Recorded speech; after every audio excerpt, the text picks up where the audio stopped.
Мөнир Аксакал айткандай, ошол убактагы биздин улуу сынчыларыбыз мындай айткан экен.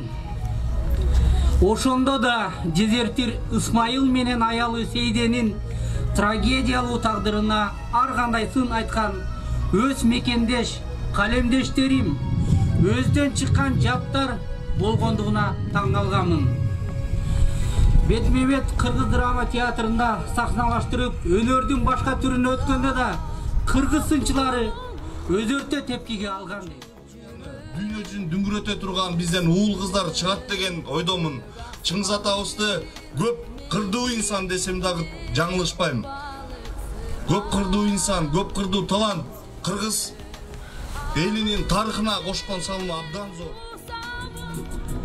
Чыңгыз Айтматовдун Ысык көлдү сыгынуу чыгармасын китапкана директору Тилеги Жаркыналиева эжесинин аткаруусунда кабыл алыңыздар.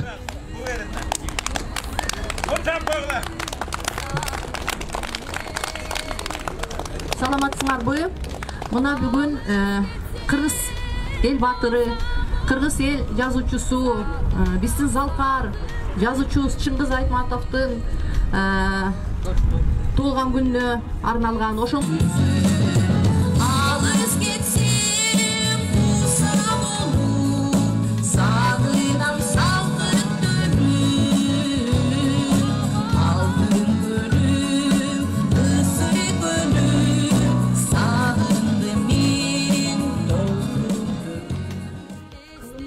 өчпөс болуп калдыңыз.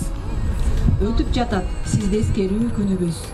Чексиз эле сизге деген сүйүүбүз.